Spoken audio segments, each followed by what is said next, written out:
So dear students, in our previous lectures ਅਸੀਂ discuss ਕੀਤਾ about principles of management ਦੇ ਜਿਹੜੇ principles ਨੇ ਉਹ ਕੀ ਨੇ and today we are going to discuss about organization ਕੀ ਹੈ, ਇਹਦਾ nature ਕੀ ਹੈ, ਇਹਦੇ features ਕੀ ਨੇ and organization ਦਾ ਜੋ structure ਹੈ ਉਹ ਕੀ ਹੈ।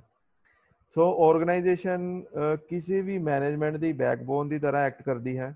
ਸੋ ਬਿਨਾਂ ਕਿਸੇ ਐਫੀਸ਼ੀਐਂਟ ਆਰਗੇਨਾਈਜੇਸ਼ਨ ਦੇ ਕੋਈ ਵੀ ਮੈਨੇਜਮੈਂਟ ਸਮੂਥਲੀ ਵਰਕ ਨਹੀਂ ਕਰ ਸਕਦੀ। ਸਿੰਪਲ ਵਰਡਸ 'ਚ ਅਗਰ ਗੱਲ ਕਰੀਏ ਤਾਂ ਆਰਗੇਨਾਈਜੇਸ਼ਨ ਕੀ ਹੈ? Collection of people, collection of system and collection of procedure, ਜਿਨ੍ਹਾਂ ਨੂੰ ਇਕੱਠਾ ਕੀਤਾ ਜਾਂਦਾ ਹੈ ਪ੍ਰੋਫਿਟ ਅਰਨ ਕਰਨ ਦੇ ਲਈ। ਆਰਗੇਨਾਈਜੇਸ਼ਨ ਦੀ ਇੱਕ ਪਰਟੀਕੂਲਰ ਡੈਫੀਨੇਸ਼ਨ ਦੇਣਾ ਵੀ ਠੀਕ ਨਹੀਂ ਹੈ ਬਿਕੋਜ਼ ਇਹਦਾ ਯੂਜ਼ ਸਟੈਂਡਰਡਾਈਜ਼ ਨਹੀਂ ਹੈ। ਸਟੈਂਡਰਡਾਈਜ਼ ਕਿਉਂ ਨਹੀਂ ਹੈ? ਕਿਉਂਕਿ ਅਲੱਗ-ਅਲੱਗ ਸੁਸਾਇਟੀ ਐਂਡ ਅਲੱਗ-ਅਲੱਗ ਨੇਚਰ ਦੇ ਵਿੱਚ ਆਰਗੇਨਾਈਜੇਸ਼ਨ ਦੀ ਡੈਫੀਨੇਸ਼ਨ ਵੀ ਚੇਂਜ ਹੁੰਦੀ ਹੈ। ਸੋ ਨੈਕਸਟ ਅਸੀਂ ਗੱਲ ਕਰਦੇ ਹਾਂ ਜੀ nature of organisation. Nature of organisation ਨੂੰ ਸਮਝਣ ਦੇ ਲਈ ਇਹ ਕੁਝ ਪੁਆਇੰਟਸ ਨੇ, ਉਹਨਾਂ ਨੂੰ ਸਮਝਣਾ ਬਹੁਤ ਜ਼ਰੂਰੀ ਹੈ। ਜਿੱਦਾਂ ਕਿ ਸਭ ਤੋਂ ਪਹਿਲਾ ਜਿਹੜਾ ਪੁਆਇੰਟ ਹੈ that is an organisation involves group of persons. ਇਹ ਗੱਲ ਤੁਸੀਂ ਵੀ ਜਾਣਦੇ ਹੋਵੋਗੇ, ਕੋਈ ਵੀ ਆਰਗੇਨਾਈਜੇਸ਼ਨ ਹੈ ਉਹਦੇ ਵਿੱਚ group of persons, number of persons ਤੁਹਾਨੂੰ ਜ਼ਰੂਰ ਦੇਖਣ ਨੂੰ ਮਿਲਣਗੇ। ਸੋ ਆਰਗੇਨਾਈਜੇਸ਼ਨ ਕੀ ਕਰਦੀ ਹੈ? ਗਰੁੱਪ ਆਫ ਪਰਸਨਸ ਨੂੰ ਇਨਵੋਲਵ ਕਰਦੀ ਹੈ ਤੇ ਉਹਨਾਂ ਦੇ ਐਫਰਟਸ ਨੂੰ ਕੰਬਾਈਨ ਕਰਕੇ ਗੋਲ ਨੂੰ ਅਚੀਵ ਕਰਦੀ ਹੈ। ਠੀਕ ਹੈ ਜੀ। So next is good communication. Good communication ਦਾ ਮਤਲਬ ਆਰਗੇਨਾਈਜੇਸ਼ਨ ਦੇ ਮੈਂਬਰਸ ਨੇ ਜੋ ਕਮਿਊਨੀਕੇਟ ਕਰ ਪਾਉਂਦੇ ਨੇ ਇੱਕ ਦੂਸਰੇ ਦੇ ਨਾਲ ਈਜ਼ੀਲੀ ਐਂਡ ਜਿਹੜੀਆਂ ਐਕਟੀਵਿਟੀਜ਼ ਉਹ ਪਰਫਾਰਮ ਕਰਦੇ ਆ ਉਹਨਾਂ ਨੂੰ ਕੋਆਰਡੀਨੇਟ ਕਰਦੇ ਨੇ। ਕੋਈ ਵੀ ਆਰਗੇਨਾਈਜੇਸ਼ਨ ਆ ਬਿਨਾਂ ਕਮਿਊਨੀਕੇਸ਼ਨ ਦੇ ਐਕਟ ਨਹੀਂ ਕਰ ਸਕਦੀ, ਬਿਨਾਂ ਕਮਿਊਨੀਕੇਸ਼ਨ ਦੇ ਵਰਕ ਨਹੀਂ ਕਰ ਸਕਦੀ। So next is organisation is a basic function of management. ਕਿਸੇ ਵੀ ਮੈਨੇਜਮੈਂਟ ਦਾ ਸਭ ਤੋਂ ਬੇਸਿਕ ਫੰਕਸ਼ਨ ਕੀ ਹੈ? Organisation. Organisation is a continuous process. Organisation continuous process ਕਿੱਦਾਂ ਆ? ਇਹ ਕੋਈ ਵਨ ਸਟੈਪ ਫੰਕਸ਼ਨ ਨਹੀਂ ਹੈ ਕਿ ਮੈਨੇਜਰਸ ਨੇ ਇੱਕ ਚੀਜ਼ ਡਿਸਾਈਡ ਕੀਤੀ ਐਂਡ ਬੈਠ ਗਏ। ਮੈਨੇਜਰਸ ਨੇ ਜੋ ਉਹ ਕੰਟੀਨਿਊਸਲੀ ਇੰਗੇਜਡ ਰਹਿੰਦੇ ਨੇ ਆਰਗੇਨਾਈਜ਼ਿੰਗ ਕਰਨ ਦੇ ਵਿੱਚ। ਆਰਗੇਨਾਈਜ਼ਿੰਗ ਕਰਨ ਦੇ ਵਿੱਚ ਜਿੱਦਾਂ ਫਿਊਚਰ ਦੀਆਂ ਨੀਡਸ ਨੇ ਉਹਨਾਂ ਨੂੰ ਕਿੱਦਾਂ ਆਪਾਂ ਅਚੀਵ ਕਰਨਾ, ਫਿਊਚਰ ਟਾਰਗੇਟਸ ਨੇ ਉਹਨਾਂ ਨੂੰ ਆਪਾਂ ਕਿੱਦਾਂ ਸੈੱਟ ਕਰਨਾ ਆ। ਠੀਕ ਹੈ ਜੀ। ਸੋ ਬਜਟ ਕਿੱਦਾਂ ਡਿਸਾਈਡ ਹੋਣਾ, ਖਰਚਾ ਵੀ ਵੱਧਦਾ ਆ, ਸਾਰੇ ਰਿਸੋਰਸਿਸ ਨੂੰ ਕਿੱਦਾਂ ਆਪਾਂ ਮੈਨੇਜ ਕਰਨਾ। ਸੋ ਇੱਕ ਕੰਟੀਨਿਊਅਸ ਪ੍ਰੋਸੈਸ ਹੈ ਜਿਹੜਾ ਕਦੀ ਵੀ ਰੁਕਦਾ ਨਹੀਂ ਹੈ। Last is organisation involves a network of authority. Network of authority ਦਾ ਮਤਲਬ ਜਿਵੇਂ ਤੁਸੀਂ ਸਟੱਡੀ ਕਰ ਰਹੇ ਹੋ 5th ਸਮੈਸਟਰ ਦੇ ਵਿੱਚ, ਤੁਹਾਡੇ ਉੱਪਰ ਅਥਾਰਟੀ ਹੈ ਕਲਾਸ ਟੀਚਰ ਦੀ। ਉਸ ਤੋਂ ਬਾਅਦ ਤੁਹਾਡੇ ਉੱਪਰ ਅਥਾਰਟੀ ਆਉਂਦੀ ਹੈ head of department the and head of department ਤੋਂ ਬਾਅਦ ਲਾਸਟ ਆਉਂਦੀ ਹੈ ਪ੍ਰਿੰਸੀਪਲ।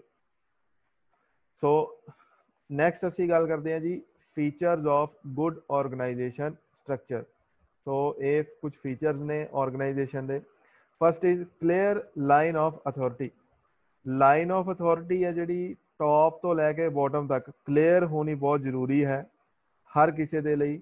ਜੋ ਵੀ ਹੈ ਆਰਗੇਨਾਈਜੇਸ਼ਨ ਦੇ ਵਿੱਚ ਉਹਨੂੰ ਕਲੀਅਰ ਹੋਣਾ ਚਾਹੀਦਾ ਆ ਕਿ ਉਹਨੇ ਕਿਸ ਤਰ੍ਹਾਂ ਦਾ ਕੰਮ ਕਰਨਾ ਹੈ ਐਂਡ ਅਗਰ ਇਸ ਚੀਜ਼ ਦੀ ਕਲੈਰਿਟੀ ਨਹੀਂ ਹੋਏਗੀ ਤੇ there will be confusion and there will be conflict. ਅਗਰ ਕਿਸੇ ਨੂੰ ਪਤਾ ਹੀ ਨਹੀਂ ਹੋਏਗਾ ਵੀ ਉਹਨੇ ਆਰਗੇਨਾਈਜੇਸ਼ਨ ਦੇ ਵਿੱਚ ਕਿਸ ਤਰ੍ਹਾਂ ਦਾ ਕੰਮ ਕਰਨਾ ਹੈ ਤਾਂ ਹਮੇਸ਼ਾ ਕਨਫਿਊਜ਼ਨ ਰਹੇਗੀ ਐਂਡ ਹਮੇਸ਼ਾ ਕੋਈ ਨਾ ਕੋਈ ਕੌਨਫਲਿਕਟ ਬਣਿਆ ਰਹੇਗਾ।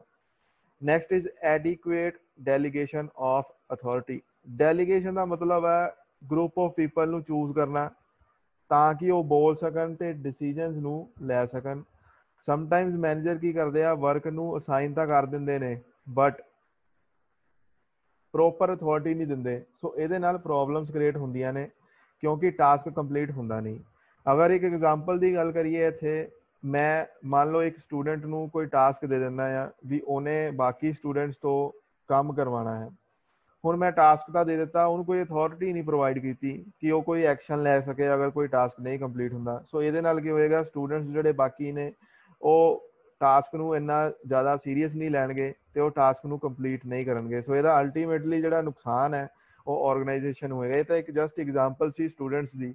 ਅਗਰ ਅਸੀਂ ਆਰਗੇਨਾਈਜੇਸ਼ਨ ਜਾਂ ਕਿਸੇ ਇੰਡਸਟਰੀ ਦੀ ਗੱਲ ਕਰੀਏ ਤਾਂ ਇਹ ਵਾਲੀਆਂ ਜਿਹੜੀਆਂ ਚੀਜ਼ਾਂ ਆ ਬਹੁਤ ਜ਼ਿਆਦਾ ਨੁਕਸਾਨ ਪਹੁੰਚਾ ਸਕਦੀਆਂ ਕਿਸੇ ਵੀ ਆਰਗੇਨਾਈਜੇਸ਼ਨ ਨੂੰ। So next is less managerial levels, management ਦੇ ਵਿੱਚ ਜੋ ਲੈਵਲਸ ਹੁੰਦੇ ਨੇ ਉਹ ਮਿਨੀਮਮ ਰਹਿਣੇ ਬਹੁਤ ਜ਼ਰੂਰੀ ਨੇ, ਬਿਕੋਜ਼ ਇਹਦੇ ਨਾਲ ਜਿਹੜੀ ਕਮਿਊਨੀਕੇਸ਼ਨ ਆ ਉਹ ਡਿਲੇ ਹੁੰਦੀ ਹੈ ਐਂਡ ਟਾਈਮ ਜਿਹੜਾ ਆ ਜ਼ਿਆਦਾ ਲੱਗਦਾ ਆ ਇੱਕ ਡਿਸੀਜਨ ਨੂੰ ਐਂਡ ਲੈਵਲ ਤੱਕ ਜਾਂ ਫਿਰ ਲਾਸਟ ਜਿਹੜੇ ਕਹਿ ਲਓ ਵਰਕਰਸ ਨੇ ਉਹਨਾਂ ਤੱਕ ਕਨਵੇ ਕਰਨ ਲਈ। ਸੋ ਕਾਫੀ ਟਾਈਮ ਲੱਗ ਜਾਂਦਾ ਇੱਦਾਂ। Next is span of control. Span of control ਦਾ ਮਤਲਬ ਹੈ ਕਿ ਨੰਬਰ ਆਫ ਪੀਪਲ ਜੋ ਮੈਨੇਜਰਸ ਨੂੰ ਡਾਇਰੈਕਟਲੀ ਸੁਪਰਵਾਈਜ਼ ਕਰਦਾ ਹੈ, ਮਤਲਬ ਮੈਨੇਜਰ ਜਿਹੜੇ ਲੋਕਾਂ ਨੂੰ ਡਾਇਰੈਕਟਲੀ ਸੁਪਰਵਾਈਜ਼ ਕਰਦਾ ਹੈ। ਸੋ ਸਪੈਨ ਆਫ ਕੰਟਰੋਲ ਹੋਣਾ ਬਹੁਤ ਜ਼ਰੂਰੀ ਹੈ। ਇਹ ਡਿਪੈਂਡ ਕਰਦਾ ਹੈ ਕਿ ਨੇਚਰ ਆਫ ਵਰਕ ਕਿੱਦਾਂ ਦਾ ਹੈ, ਲੋਕੇਸ਼ਨਸ ਕੀ ਹੈ ਐਂਡ ਅਦਰ ਕੰਡੀਸ਼ਨਸ ਕੀ ਨੇ। Next is simple and flexible. So structure ਜੋ ਹੈ ਉਹ ਸਿੰਪਲ ਹੋਣਾ ਠੀਕ ਹੈ, ਅਨਨੈਸੈਸਰਲੀ ਕੋਈ ਵੀ ਲੈਵਲ ਵਿੱਚ ਇੰਟਰੋਡਿਊਸ ਕਰ ਦੇਣਾ ਮੈਨੇਜਮੈਂਟ ਦੇ ਉਹਨੂੰ ਵਧੀਆ ਦਿਖਾਉਣ ਦੇ ਲਈ, ਸੋ ਉਹ ਜ਼ਰੂਰੀ ਨਹੀਂ ਹੈ। ਤੇ ਫਲੈਕਸੀਬਲ ਹੋਣਾ ਚਾਹੀਦਾ ਹੈ ਤਾਂ ਕਿ ਚੇਂਜਿੰਗ ਨੀਡਸ ਦੇ ਅਕੋਰਡਿੰਗ ਆਪਣੇ ਆਪ ਨੂੰ ਸੈਟਅਪ ਕਰ ਸਕੇ ਕੋਈ ਵੀ ਆਰਗੇਨਾਈਜੇਸ਼ਨ।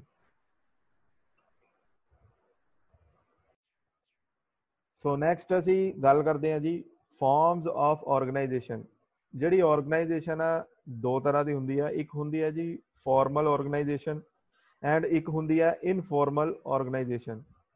ਫਾਰਮਲ ਆਰਗੇਨਾਈਜੇਸ਼ਨ ਦੇ ਵਿੱਚ ਜਿਹੜੀਆਂ ਜੌਬਸ ਹੁੰਦੀਆਂ ਆ ਉਹ ਵੈਲ ਡਿਫਾਈਨਡ ਨੇ। ਵੈਲ ਡਿਫਾਈਨਡ ਦਾ ਮਤਲਬ ਇੱਕ ਸੁਪਰਵਾਈਜ਼ਰ ਦੀ ਜੌਬ, ਸੀਨੀਅਰ ਇੰਜੀਨੀਅਰ ਦੀ ਜੌਬ, ਜੂਨੀਅਰ ਇੰਜੀਨੀਅਰ ਦੀ ਜੌਬ, ਜਾਂ ਕਿਸੇ ਕਾਲਜ ਦੀ ਗੱਲ ਕਰੀਏ ਤਾਂ professor, lecturer, head of department. So ਆ ਜਿਹੜੀਆਂ ਵੀ ਜੌਬਸ ਨੇ ਸਾਰੀਆਂ ਵੈਲ ਡਿਫਾਈਨਡ ਨੇ, ਵੈਲ ਡਿਸਕ੍ਰਾਈਬਡ ਨੇ। ਇੰਪਲੋਇਜ਼ ਨੂੰ ਪਤਾ ਆ ਵੀ ਉਹਨਾਂ ਨੇ ਕਿਹੜਾ ਕੰਮ ਕਰਨਾ ਆ ਤੇ ਉਹ ਕੋਆਰਡੀਨੇਟ ਕਰਦੇ ਆ ਆਪਸ ਦੇ ਵਿੱਚ ਤਾਂ ਕਿ ਉਹ ਇੱਕ ਕਾਮਨ ਆਬਜੈਕਟਿਵ ਨੂੰ ਅਚੀਵ ਕਰ ਸਕਣ।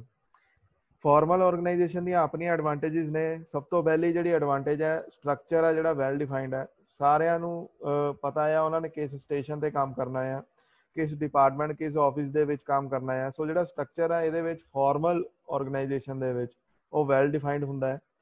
Proper division of work, division of work proper ਹੈ। ਅਗਰ ਅਸੀਂ ਆਫਿਸ ਸਟਾਫ ਦੀ ਵੀ ਗੱਲ ਕਰੀਏ, ਆਫਿਸ ਸਟਾਫ ਦੇ ਵਿੱਚ ਵੀ ਇੱਕ ਦਾ ਕੰਮ ਹੈ ਐਡਮਿਸ਼ਨ ਹੈਂਡਲ ਕਰਨਾ, ਇੱਕ ਦਾ ਕੰਮ ਹੈ ਫੀਸ ਹੈਂਡਲ ਕਰਨਾ, ਇੱਕ ਦਾ ਕੰਮ ਹੈ ਨੋਟਿਸ ਹੈਂਡਲ ਕਰਨਾ, ਜਾਂ ਕਾਲਜ ਦੇ ਕੋਈ ਵੀ ਨੋਟੀਫਿਕੇਸ਼ਨ ਨਿਕਲਦੇ ਆ ਉਹਨਾਂ ਨੂੰ ਕਿੱਦਾਂ ਡਿਸਟ੍ਰੀਬਿਊਟ ਕਰਨਾ ਹੈ ਅਦਰ ਡਿਪਾਰਟਮੈਂਟਸ ਦੇ ਵਿੱਚ।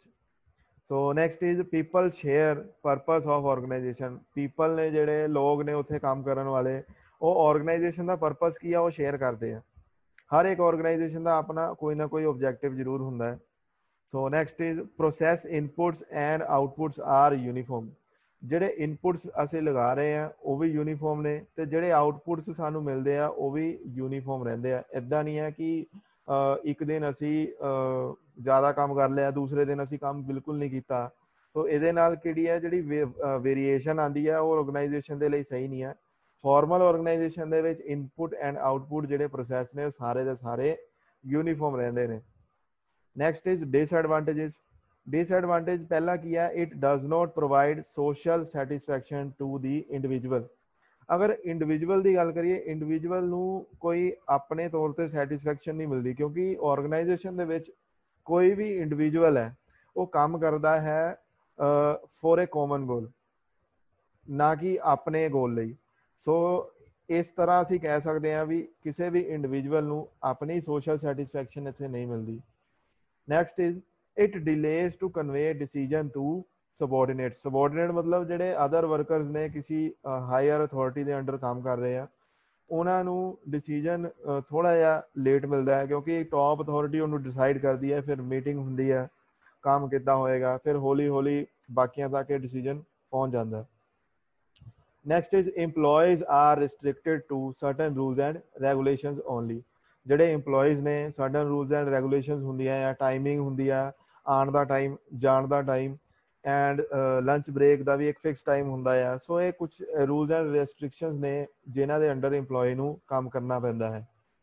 Next is they have least freedom in task. ਇੱਕ ਟਾਸਕ ਮੈਂ ਪਰਫਾਰਮ ਕਰ ਰਿਹਾ ਆ ਉਹਦੇ ਲਈ ਵੀ ਇੱਕ ਸਰਟਨ ਰੂਲਸ ਐਂਡ ਰੈਗੂਲੇਸ਼ਨਸ ਜਿਹੜੀਆਂ ਆ ਆਰਗੇਨਾਈਜੇਸ਼ਨ ਸੈੱਟ ਕਰਦੀ ਹੈ ਤਾਂ ਕਿ ਇੱਕ ਕਾਮਨ ਗੋਲ ਹੈ, ਜਿਹੜਾ ਕਾਮਨ ਟਾਰਗੇਟ ਆ, ਮੈਕਸਿਮਮ ਆਊਟਪੁੱਟ ਜਿਹੜੀ ਆ ਉਹ ਨਿਕਲ ਸਕੇ।